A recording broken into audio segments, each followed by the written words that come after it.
Ya, vamos a compartir pantalla, vamos a grabar y compartir pantalla, ¿ya? Bien, el tema que vamos a ver hoy se llama costo de capital, ¿ya? Ahí está, costo de capital. Bien, este es uno de los temas más abstractos y más complicados de entender dentro de la finanza. Pero también es uno de los más importantes y curiosamente es uno al que no les dan mucha importancia a nivel de universidad y después en la vida profesional. Si estás en un nivel jerárquico de decisiones a nivel de finanzas, este es un tema sumamente valioso, ¿no? Por lo tanto, es muy importante, digamos, que podamos entender a cabalidad este capítulo. Así que les voy a pedir que presten mucha atención y que ante cualquier duda vamos preguntando, ¿listo? Bien, ¿cuál es el concepto? Dice, es la tasa a la que los flujos de efectivo de los proyectos de riesgo deben descontarse. Los proyectos se financian con capital, deuda y recursos de otra fuente y debemos estimar el costo de cada una de estas fuentes para determinar la tasa de descuento apropiada. Bien, ¿qué queremos decir con todo esto? Empecemos por aquí, ¿ya? Es la tasa a la que los flujos de efectivos de los proyectos de riesgo deben descontarse. En primera instancia tenemos que entender a qué nos estamos refiriendo con descontarse, ¿ya? Denme un segundo solamente.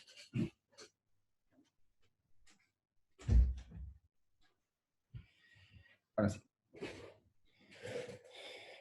Y ustedes saben, todos han llevado ya matemática financiera, ¿no es cierto? O hay alguien que no lo haya hecho. Todos lo han llevado, ¿no es cierto? Sí. Esta es una Ah, clase, esta es una clase que me gustaría hacerla bastante dinámica, así que me gustaría si podemos prender los micrófonos todos y de alguna manera tener el silencio necesario, digamos, pero también poder participar, digamos, ¿no? Porque aquí van a haber mucha participación de parte de ustedes, ¿ya? Bien, les decía yo entonces de que en la matemática financiera tenemos dos escenarios de tiempo, el presente y el futuro. Y el dinero tiene un valor en el tiempo. Ya lo han visto en Finanzas 1, 2, en matemática financiera, de que el dinero a través del tiempo debería incrementarse. Por lo tanto, no es lo mismo un peso hoy que un peso de aquí a un año, y mucho menos de aquí a 10 años, ¿cierto? Entonces, cuando hablamos de descontarse, ¿no es cierto? Estamos haciendo referencia precisamente a eso, a agarrar un dinero que supuestamente está en el futuro. Por ejemplo, alguien me va a pagar dentro de 6 meses una plata, ¿no es cierto? Bien, ¿cuánto cuesta esa plata hoy? ¿De verdad?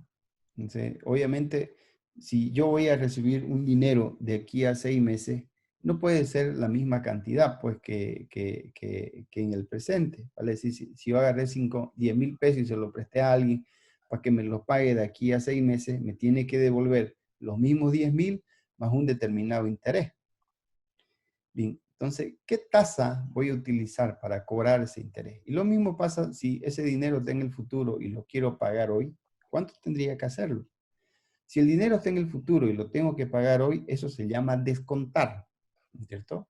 Descontar significa traer del futuro hacia el presente un determinado flujo, ¿no es cierto? Ya sea un pago, un costo, lo que ustedes quieran, ¿no es cierto? Pero es descontarse, o sea, es reducir su valor desde el futuro hasta el presente. ¿Por qué? Porque hay una tasa de interés de por medio que la está haciendo reducirse. Bien. Dentro de este tema financiero ya no vamos a utilizar el concepto de tasa, vamos a utilizar más bien el concepto de rendimiento, ¿no es cierto? Obviamente el rendimiento es una tasa, ¿sí? Una tasa de descuento, ¿ya? Entonces, dice, es una tasa a la que los flujos de efectivos, ¿no es cierto?, de los proyectos de riesgo deben descontarse. O sea, cuando yo cuando yo llevo a cabo una inversión, ya sea en una empresa, ya sea que presté dinero, ya sea que compré bonos para recibir intereses cada cierto tiempo, ¿no es cierto? ¿Sí? Entonces, eh, este dinero que está en el futuro lo manejamos como si fuera un flujo. Por ejemplo, yo me compré un bono que me tiene que pagar cada 6 meses cierta cantidad de dinero correspondiente a mis intereses.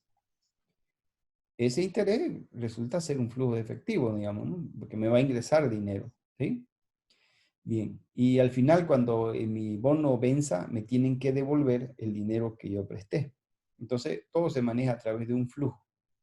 Entonces, ese flujo de efectivo debe descontarse al precio de hoy para saber cuánto es el valor de esos flujos de efectivo en el futuro. Entonces, si me dice, te voy a vender te quiero vender una deuda, ¿sí? Esa deuda está para que me paguen 5,000 pesos de aquí a un año. Bien, ¿en cuánto la voy a comprar esa deuda? Yo no la voy a comprar en 5,000 pesos, porque no tiene sentido que yo pague 5,000 pesos hoy para recibir 5,000 pesos de aquí a un año. Entonces, yo le voy a ofrecer, digamos, te doy 4,500 y yo me quedo con tu documento, te doy efectivo, toma, te doy efectivo, me quedo con tu documento y yo lo voy a cobrar de aquí a un año. Entonces, ¿cuánto es mi ganancia ahí? 500, ¿no es cierto? ¿Sí? O sea, el 10%. Entonces, resulta de que todo dependerá de qué y cuánto quiero ganar, ¿no? Para que yo pueda realizar un determinado descuento. Entonces, resulta que el costo de capital es una tasa que se usa o la utilizo para descontar flujo futuro, en el entendido de que el valor del dinero, el valor en el tiempo, crece. Los proyectos se financian con capital, deuda y recursos de otra fuente. O sea, cualquier proyecto que yo tenga, por ejemplo, comprarme una maquinaria, comprarme un vehículo de reparto, abrir una nueva oficina, iniciar una estrategia de marketing, eh, comprar mercadería nueva, comprar mercadería que ya vendo, todo eso puede convertirse, o todo eso se puede traducir en un proyecto. Todo eso, compra de inventario, compra de vehículo, compra de terreno, construcciones, plan de marketing, todas esas cosas requieren plata. O sea que todos esos proyectos requieren dinero con que financiarse. Y ese financiamiento se hace a través de capital, o sea, si yo pongo la plata de mi bolsillo, deuda, si yo me presto la plata de algo, de alguien, y recursos de otra fuente. Podría vender un activo, por ejemplo, ¿no es cierto? De repente quiero construir una oficina y tengo un lote por ahí, lo vendo y ya está, digamos, con eso me puedo fondear, digamos, ¿no es cierto? Entonces, puedo tener, o sea que para financiarme, puedo financiarme con dinero que tengo en el bolsillo, alguien que me puede prestar plata y obviamente recursos de otra fuente. Por ejemplo, yo voy donde un proveedor y le digo que me venda mercadería y le digo que le voy a pagar de aquí a 90 días, eso es una fuente de financiamiento. Porque no le estoy pagando el dinero ahorita, no me está dando dinero tampoco, me está dando mercadería, pero esa mercadería se supone que la voy a vender y la voy a hacer dinero. Por lo tanto, hay diversas maneras de financiar cualquier inversión, ¿no? Pero las principales son capital, deuda y obviamente proveedores, obviamente puede ser que venda un activo, ¿no es verdad? Por ejemplo, esto de financiar con capital es dinero que voy a sacar del bolsillo, pero también puedo agarrar y traer nuevos socios.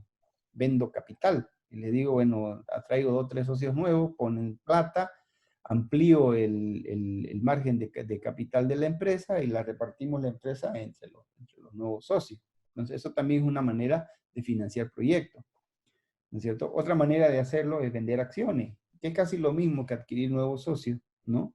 Pero eso es para las SA.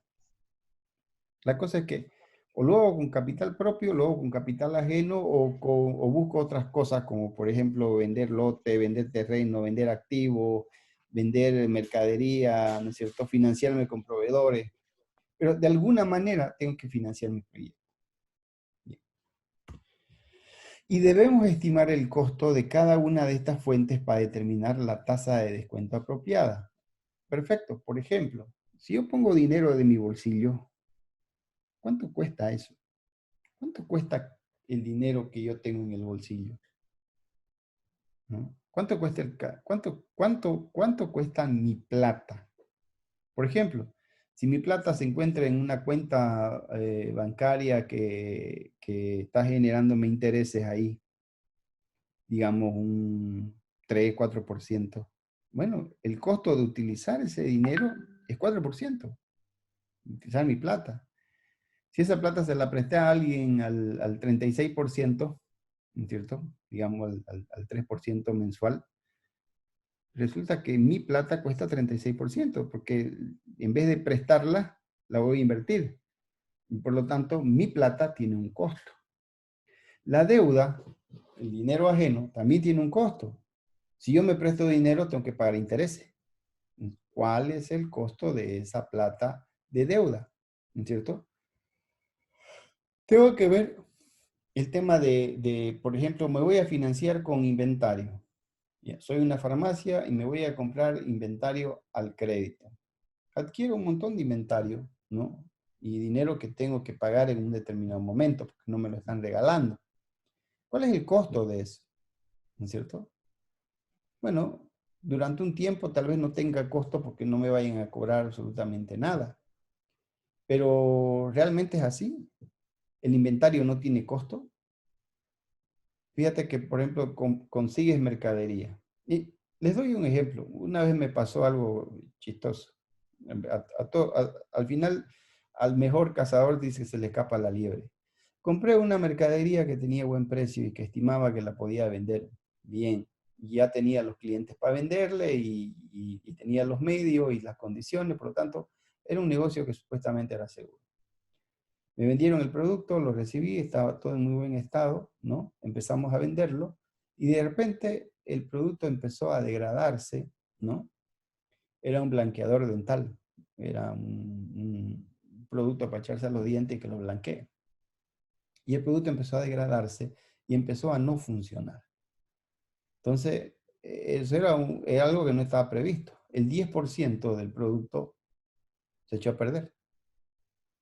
Entonces, si el 10% del producto se echó a perder, significa de que esa mercadería que compré, bueno, que me la dieron, ni siquiera la compré, sino que me la dieron en forma de pago, ¿no? Se echó a perder en un 10%. O sea que el costo de esa mercadería me costó 10%. Significa que si yo la vendía con un margen de 10, pues no estaba ganando nada, ¿no es cierto? Entonces, el inventario, aunque sea prestado y aunque no nos cobren interés, podría tener costos internos.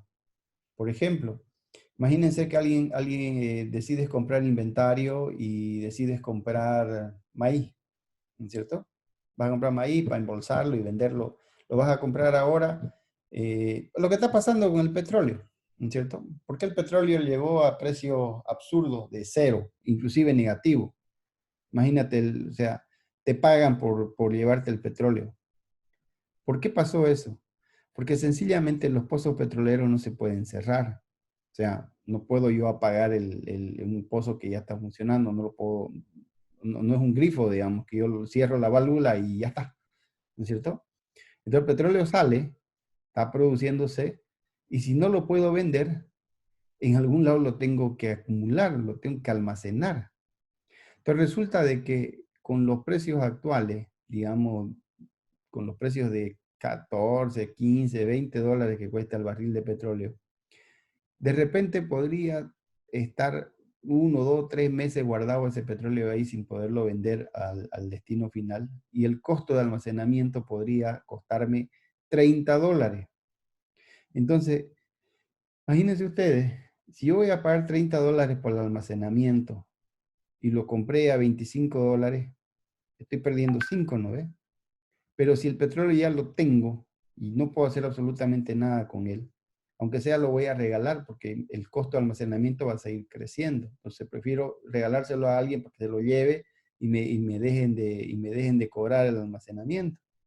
Por eso es que hemos llegado a esos niveles de precios inclusive negativos, donde el productor prefiere regalarle el petróleo con tal de que se lo lleven y no pagar los costos de almacenamiento. Inclusive hay tanto petróleo en este momento que están llenando los buques petroleros, lo están usando como depósito. Imagínense ustedes lo que eso significa, digamos, para el dueño del buque. Tener un buque ahí en stand-by es cualquier cantidad de dinero, ¿no? que le va a cobrar, digamos, a quien sea dueño de ese petróleo. Por eso es que el petróleo no vale nada. Lo mismo pasa con los inventarios. Compra un inventario que puede tener costos de almacenamiento muy altos, eso tiene un costo. Puede tener, se puede degradar, se puede echar a perder, ¿no? Entonces, cuando uno va a financiar algo, tiene que ver bien cuál es el costo de ese financiamiento, porque todos los financiamientos tienen un determinado costo. Imagínense ustedes, quiero construir un edificio, una nueva oficina, y tengo un lote. Ese lote lo necesito vender ya, pero no puedo venderlo al precio que está porque estamos en una crisis donde nadie te compra lote. Por lo tanto, tengo que bajarle de precio para que alguien se anime a comprarlo. Digamos que le baje de precio un 10, un 15% al valor comercial real. Esa construcción ya me está costando 15% porque ese lote voy a tener que venderlo con menor precio.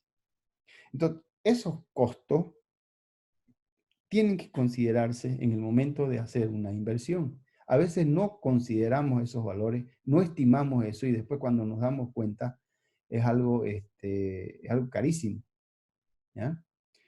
Entonces, se debe estimar el costo de cada una de estas fuentes para determinar una tasa de descuento apropiada. Todos estos costos, mi costo de mi plata, el de la deuda, el de cualquier otra fuente, suman. Digamos que mi plata es 10%, la plata ajena es 10% también o 12%. Y los costos de financiarme con inventario o con vendiendo lote o lo que sea, me cuesta otro 10%. Entonces, el costo de descuento para cualquier inversión que yo haga en cualquier negocio donde esté utilizando este dinero, ¿no? Va a ser la suma precisamente del costo de capital propio, ajeno y de cualquier otra fuente. Entonces, cuando yo genere mi inversión me va a generar flujos. Esos flujos yo los tengo que descontar a esa tasa para que por lo menos me devuelva lo que yo invertí, ¿no es cierto? Te va a devolver lo que invertiste, pero no solamente lo que invertiste, sino que también te tiene que devolver todos esos costos, ¿no? Adicionales que lo hiciste junto con tu inversión. Y encima, todavía tiene que darte ganancia. Imagínate, tengo mi plata, plata ajena, otros costos adicionales. Yo utilizo ese dinero para financiar un negocio. Este negocio tiene que generar lo suficiente para devolverme la plata que yo invertí, más precisamente todos esos costos. Tengo que pagar interés de la plata que me presté.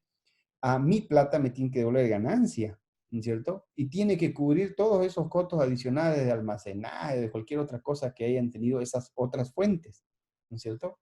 Entonces, ¿cómo puedo saber que un negocio es bueno, no?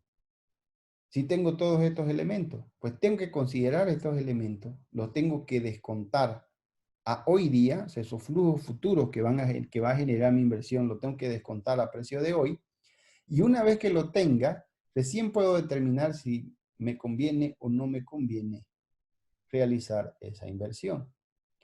Fíjense ustedes de que este es el origen, o sea, si no hago un buen cálculo de esto, ¿no?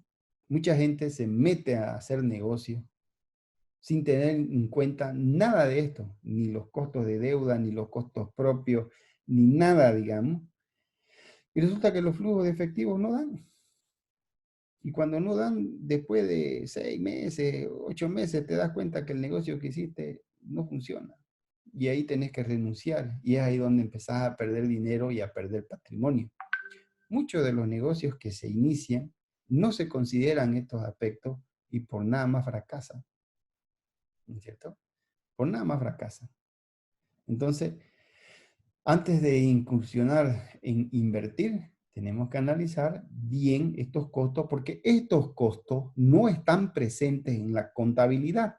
No los vas a ver en un papel. Esto, el costo de capital, el costo de deuda. Bueno, el costo de deuda sí, porque tenés que registrar los intereses que tenés que pagar, pero es el único. O sea, si compraste una mercadería, digamos, remedio, y se te venció el 20% de esto y después no lo podés vender, ¿consideraste eso en tu contabilidad? No, no lo consideraste. Lo vas a considerar cuando des de baja tu inventario y veas que ese 20% se refleja en tu costo y en tu pérdida. Ahí lo vas a ver. Pero la idea no es que tengamos que verlo en ese momento cuando estamos perdiendo plata. La idea es que lo tengamos que ver con un futuro que podamos nosotros en el presente determinar si nos conviene o no realizar esa inversión. ¿Cierto? Entonces, el costo de capital es eso, ¿no? El costo de capital es una tasa que nos sirve para descontar los flujos que cualquier proyecto nos tendría que generar para poder determinar si ese proyecto es viable o no. Me voy a comprar un equipo, una maquinaria. Ok, la voy a traer de Europa, la voy a traer de China, la voy a traer de Argentina, la voy a traer de Brasil. La voy a comprar en la feria de exposición. Ya no importa dónde. La tengo que pagar con algo, ya sea con dinero propio, ajeno, con lo que ustedes quieran. Ya decido hacer un mix, un poco propio y la mayoría ajeno. Me endeudo para comprar la maquinaria. ¿Ok? Ya tengo la maquinaria funcionando en mi fábrica, en mi negocio, ¿no?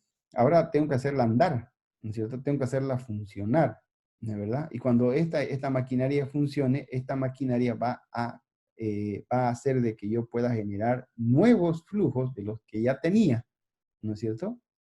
Y esos flujos van a ser descontados considerando precisamente cada uno de estos costos que no contabilizamos. De esa manera nosotros podemos saber si realmente nos conviene o no hacer una respectiva inversión. Bien, preguntas hasta aquí. No le hice ninguna. ¿Ya? Ok. Ninguna lista, está claro. Bien, vamos a empezar con el costo de capital accionario o el costo propio. ¿Cuánto cuesta nuestra plata? ¿Cierto? Entonces, aquí tengo algunas preguntas.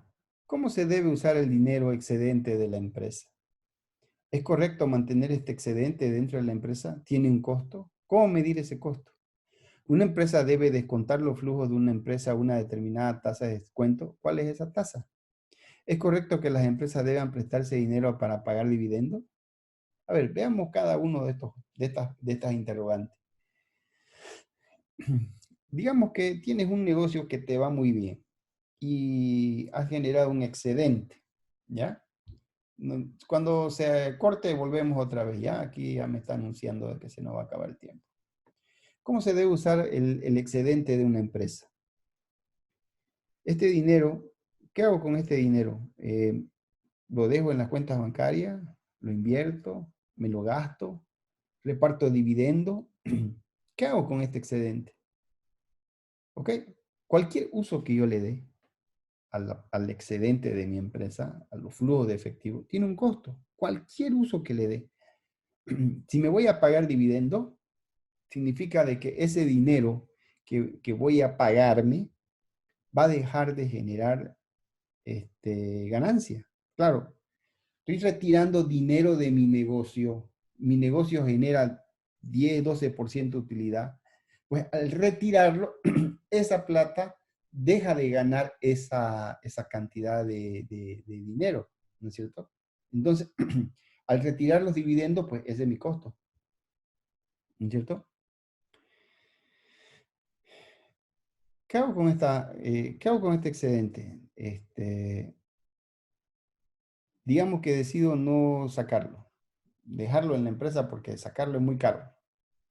Pero si lo dejo dentro de la empresa y no lo uso, vale decir que es excedente, significa que ya cubrí mis inversiones, ya cubrí mis costos, ya cubrí mis gastos, ya cubrí todo y me está sobrando plata en mi cuenta.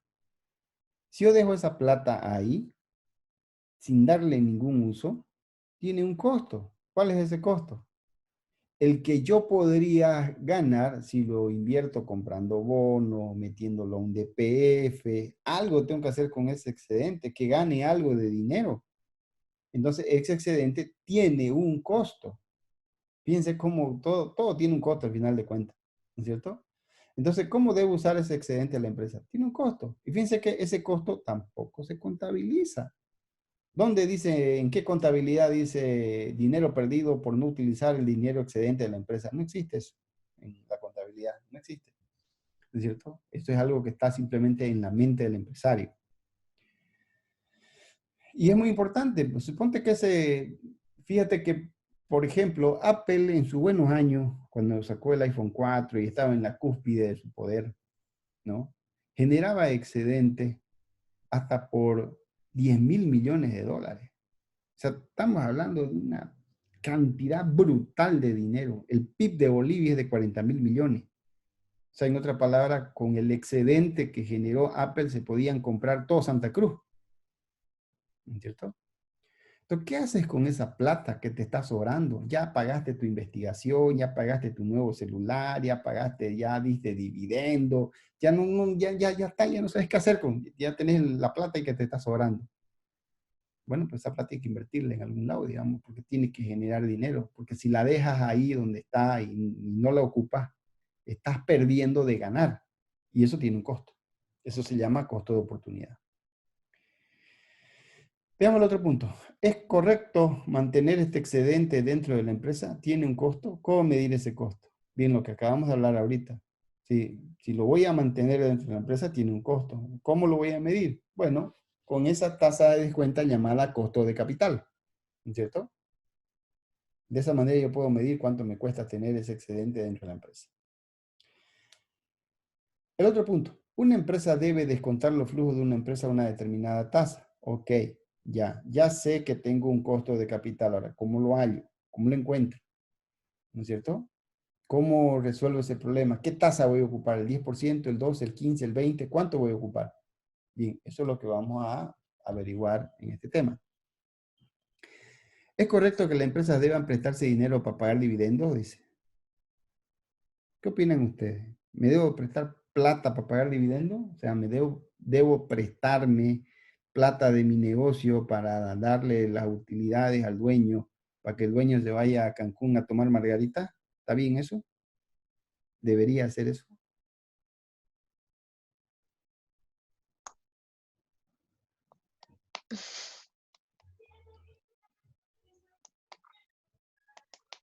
¿Ustedes creen correcto eso? ¿Prestarme plata para pagar dividendos? No, pues ya pérdidas. ¿Por qué? ¿Y por qué generaría pérdida? Porque, o sea, no, porque está prestando para un uso que es personal, ya no. O sea, no va a beneficiar nada a la empresa, más bien lo va a perjudicar, porque va a tener que pagar una tasa de interés. Ya, ok. ¿Alguien opina algo más?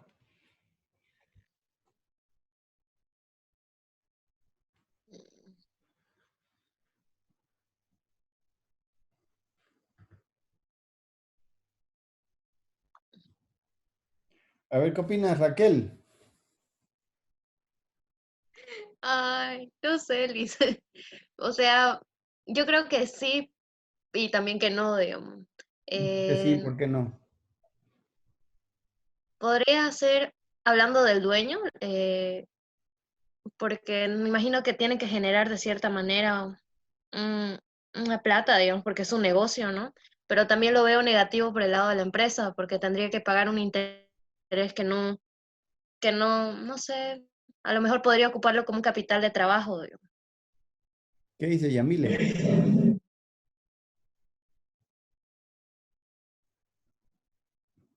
Dice, yo veo que no, porque si los dividendos, como usted dice, se debería pagar de las utilidades, y si aún, o sea, no hay esas utilidades, No, pero ¿por ya qué las deberíamos utilidades existen, prestarnos? por eso se están pagando. El problema es que no hay Ah, plata para bueno, pagarla.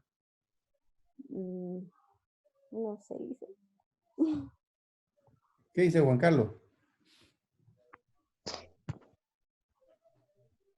Podría ser que sí, licenciado, porque el riesgo puede ser menor, ¿no? Pero ¿cómo cómo riesgo? ¿En qué sentido? Que puede haber una mayor Entonces, prioridad, digamos, ¿no? Para utilizar Sí, capital, yo creo.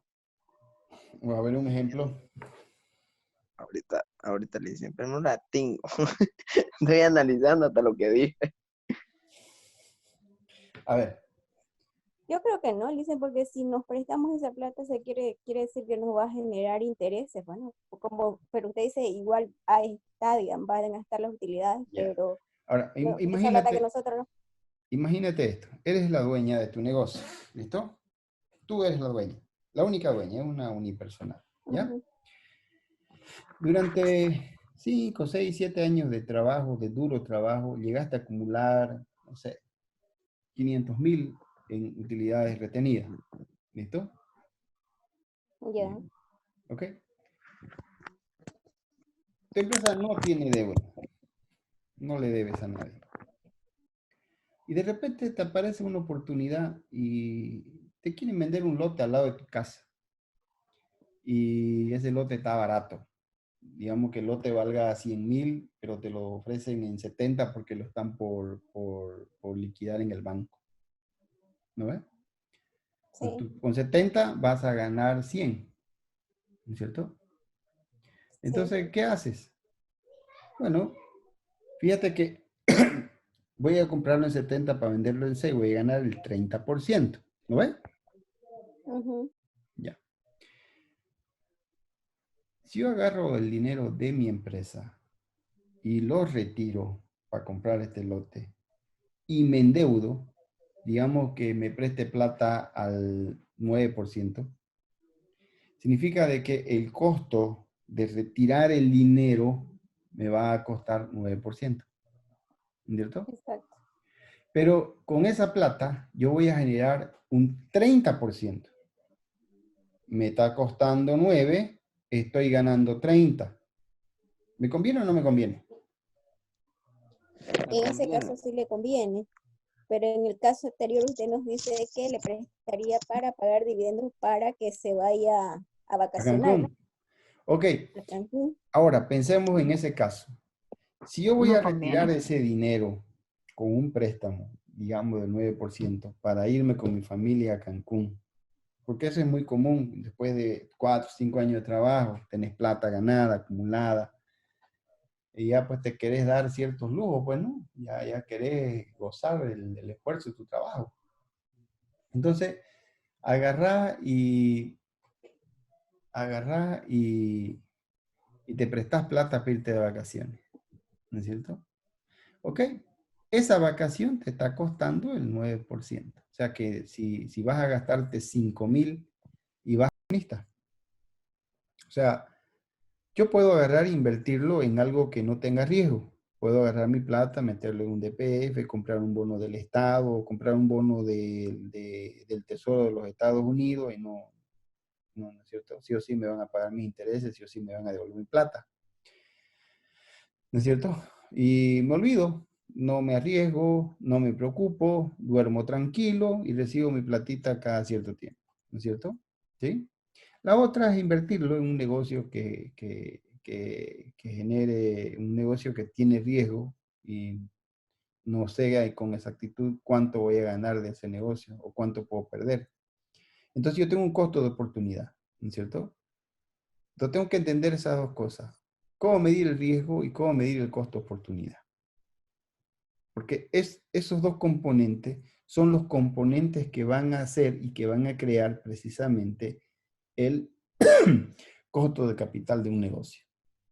El costo de capital de un negocio, esa tasa a la que yo voy a descontar esos flujos futuros, tienen que estar inmersos con estos dos elementos. Tienen que contener el costo de oportunidad, que yo espero ganar a partir de algo que es seguro, ¿no? Y cómo voy a medir los riesgos, o sea, saber dónde me estoy metiendo, ¿es verdad? Entonces, a ver, veamos, riesgo de mercado y riesgo de la empresa. Vamos a entender un poco. Si bien este tema nosotros ya lo hemos visto, el primer tema que avanzamos fue el de riesgo precisamente, ¿no? Aquí vamos a volverlo a repasar un poquito, ¿sí? Para poder entender los riesgos que un inversionista corre, tengo que entender los riesgos de mercado y los riesgos de la empresa. Los riesgos de mercado son los no diversificables, son los que afectan a todos. Los riesgos de la empresa son los diversificables y solamente afectan a la empresa. ¿Qué quiero decir con esto? Hay riesgos que son de mercado. O sea, si por ejemplo el coronavirus no está afectando solamente a mi negocio, le está afectando a todos los negocios, ¿no es cierto? Eso es un riesgo no diversificable. No hay nada que yo pueda hacer al respecto. No lo podía determinar, no lo podía saber, no podía yo prever, no iba a medir cuánto era el impacto, cuántos días vamos a tener de cuarentena. No lo podía saber. Eso es algo que nadie lo sabía. Nadie, absolutamente nadie podía prever algo como eso. Por lo tanto, es un riesgo que todos están, o sea, es un riesgo que el mercado está sometido porque todos están sufriendo con él. Entonces, esos son los riesgos de mercado. Por ejemplo, estás trabajando dentro del mercado textil.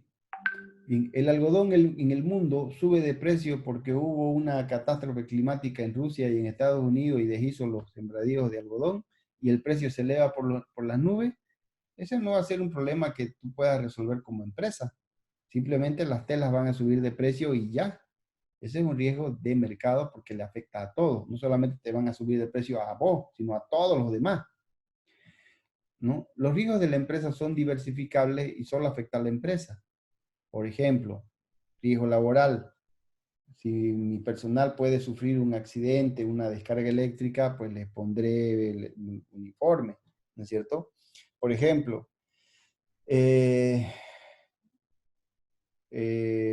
tengo riesgos laborales, tengo riesgo de que si alguien me roba en mi empresa y porque no controlé, ¿no es cierto? Si el contador se fue con la plata, yo no puedo hacer nada, digamos, porque no controlé, pero eso no le afecta al mercado, me afecta a mí. Eso es mi culpa. No lo atendí como debería. Si yo no tengo el personal adecuado trabajando en mi empresa y estoy sufriendo todo el tiempo problemas laborales, problemas de abastecimiento, problemas el típico problema de que por culpa del peor de los trabajadores se termina yendo el mejor de los trabajadores. Eso es muy típico, digamos, en las empresas. Entonces, los riesgos de la empresa son diversificables porque solamente afectan a la empresa y se pueden diversificar. ¿Por qué, digamos? Porque yo puedo hacer cosas para disminuir ese riesgo, ¿no es cierto? Si mi cartera, por ejemplo, de clientes es pequeña, la puedo ampliar y de esa manera diversifico. Si mi cartera de productos que vendo son 2 o 3 y los diversifico, pues estoy reduciendo el riesgo. Y así sucesivamente puedo llevar a cabo una serie de políticas que vayan a disminuir mi riesgo. Entonces, quedémonos claros, riesgos de mercado son los que afectan a todos, riesgos de la empresa son los que afectan solamente a mí. Entonces, el riesgo que una empresa va a asumir es la suma de estas dos cosas. ¿Cuánto es el riesgo que yo voy a asumir como empresa y cuánto es el riesgo que voy a asumir de mercado?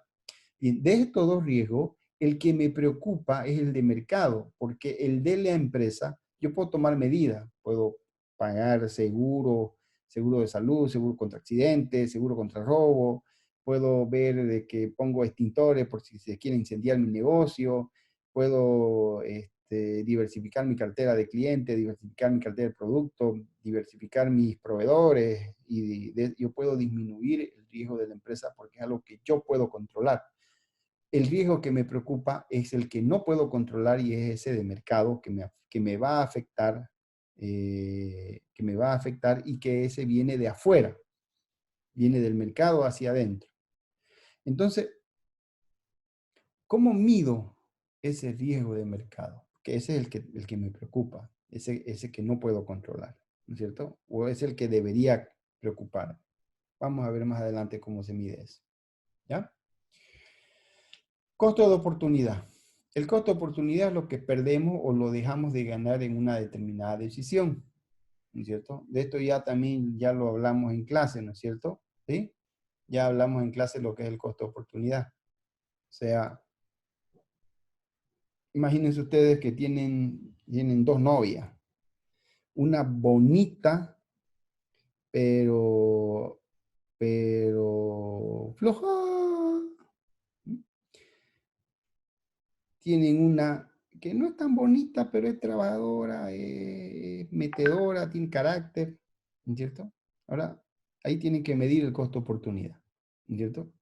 Se quedan con la bonita, ¿qué están perdiendo?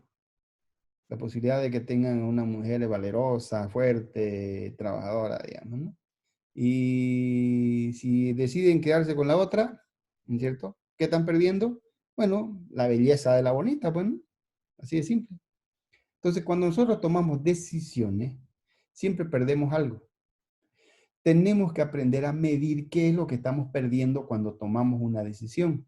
Y obviamente la idea es que nosotros tomemos la decisión donde menos perdamos, o menos dejamos de ganar, o más ganamos, si ustedes quieren verlo desde el punto de vista de ganar o de perder, ¿no es cierto? Entonces, el costo de oportunidad es eso, es lo que perdemos cuando tomamos una decisión, ¿no es cierto?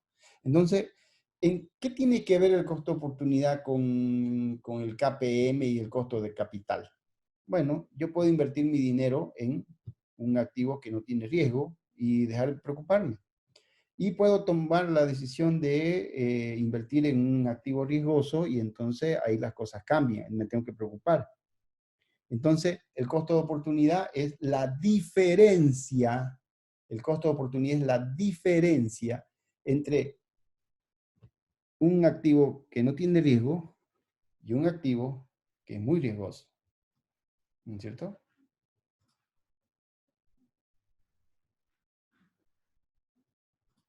Ya está. Entonces, yo tengo que considerar ese aspecto que es muy importante, ¿no es cierto? Bien, ¿alguna pregunta sobre este tema? ¿Hasta aquí? No. Ya, ok. Entonces, la prima de riesgo, ¿no?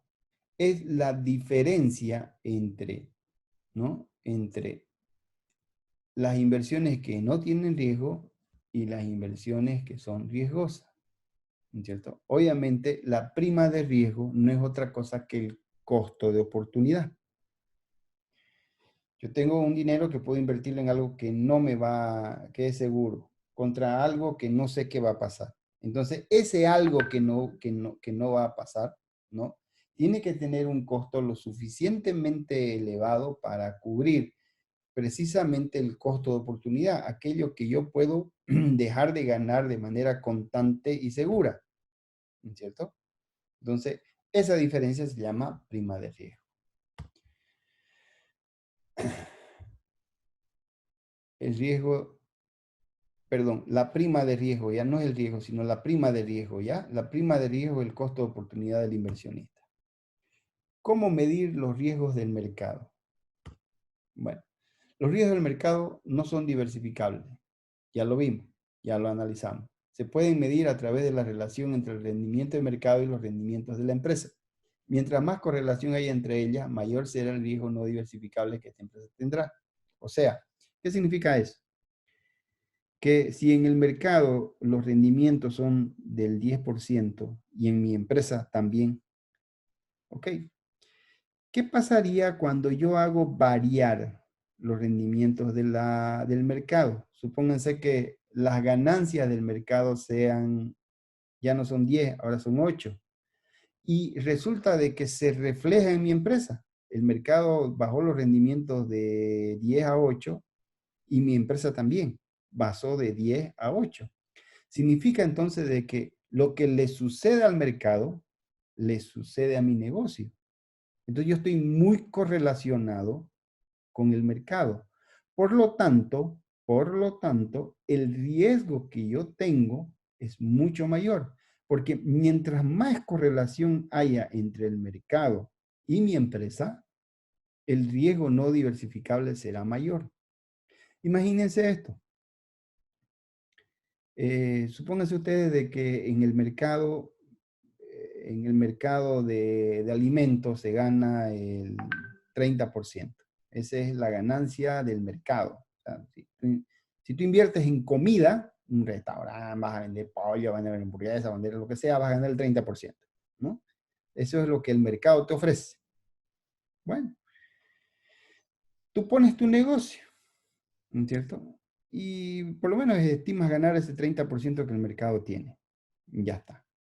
Pero tú le sacas 50%, no 30%. porque eres eficiente, porque tu riesgo diversificable lo redujiste a cero, por lo tanto, sos eficiente en la cocina, en tus compras, en tu producto es de excelente calidad, haces entregas a tiempo, tienes buen servicio, tu lugar está increíblemente limpio cuando la gente llega, te atienden con una sonrisa, entonces, este lugar es una belleza, ¿no es cierto? Por lo tanto, tu rendimiento es 50 y del mercado es 30. Si en el mercado cae el rendimiento de 30 a 20 y tú sigues ganando 50, ¿no es cierto? Significa entonces de que no tienes relación con el mercado. Lo que le pasa al mercado no te pasa a ti. Por lo tanto, tu riesgo no diversificable es pequeñito.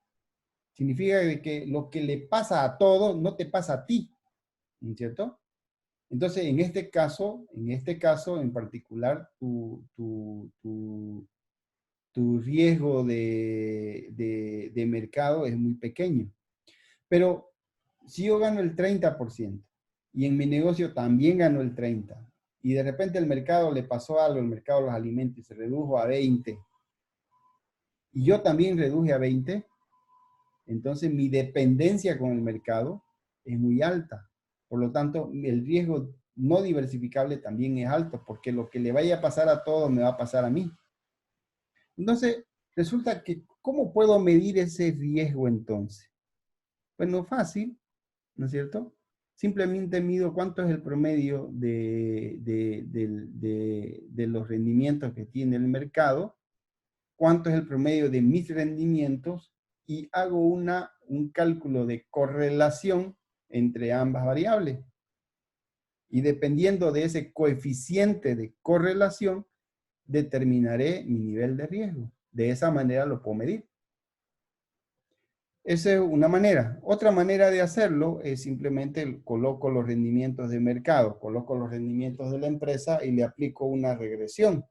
Le aplico un modelo econométrico de regresión lineal, ¿no es cierto? Y me fijo su R cuadrado.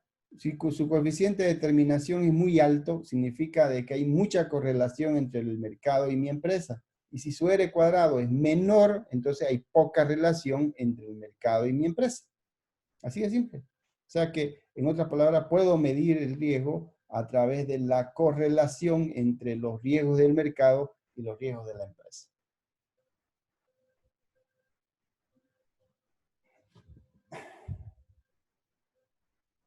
Exactamente lo que acabo de decir ahorita. Por lo tanto, el KPM va a ser igual, la tasa de descuento va a ser igual a la suma entre el rendimiento sin riesgo, o sea, el activo que yo voy a comprar, la inversión que voy a hacer que no tiene riesgo, más esta beta representa precisamente el riesgo del mercado, ¿no es cierto? La beta es el riesgo del mercado, multiplicado por la diferencia entre el riesgo de mercado y el rendimiento sin riesgo.